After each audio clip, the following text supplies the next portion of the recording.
Kashmir खोऱ्याची lifeline समजला जाणारा Jammu Srinagar highway पुन्हा बंद झालाय। सततची बर्फवृष्टी आणि दरड कोसळणं यामुळे प्रशासनाने हा महामार्ग पुन्हा बंद केलाय।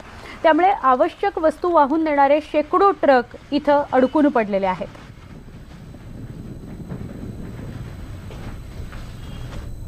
नाशिकच्या अनेक भागांमध्ये पुढील 2 दिवस पाणी पुरवठा होणार नाहीये। सातपूर आणि गंगापूर या परिसरात पाणी पुरवठा होणार नसल्याची माहिती मिळते। पाईपलाईन दुरुस्ती काम सुरू असल्याने पाणी पुरवठा होणार नसल्याचं कळतं आहे। पुण्यापाठोपाठ नाशिकमधून ही बातमी आहे। नाशिकमध्ये काही ठराविक भागांमध्ये पाणी पुरवठा बंद राहणार आहे। सातपूर आणि गंगापूर या भागांमध्ये पाणी पुरवठा बंद राहणार आहे। आमचे प्रतिनिधी लक्ष्मण घाटोळ यांच्याकडून अधिक माहिती घेऊया।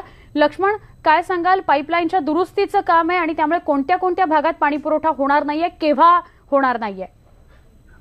नाशिक महानगरपालिकेच्या पाणी पुरवठा विभागाच्या वतीनं हे काम हाती घेण्यात आलेलं आहे। सातपूर असेल आणि गंगापूर रोड असेल, हा प्रामुख्यानं हा भाग आहे की ज्या भागामध्ये उद्या आणि आज संध्याकाळचा आणि उद्या सकाळचा पाणी पुरवठा जो आहे तो होणार नाहीये। या भागामध्ये पीएससीपीची जी पाईपलाईन आहे तिची गळती बंद करण्यासाठी जे दुरुस्तीचं काम हाती घेण्यात आलेलं आहे त्यासाठी हे काम सुरू आहे। आणि त्याचमुळे नाशिकचा सहदेव नगर असेल, बळवंत नगर असेल, गंगापूर रोड असेल, सिरीन मेडोज असेल, त्याचबरोबर सातपूरचा शिवाजीनगरचा परिसर असेल, अशोकनगरचा परिसर असेल, त्याचबरोबर सारबाबा नगर, पारिजात नगर या भागांमध्ये 2 दिवसांसाठी हा पाणी पुरवठा होणार नाहीये। त्यामुळे नाशिक महानगरपालिकेच्या वतीनं नागरिकांना सहकार्य करण्याचं आवाहन करण्यात आलेलं आहे।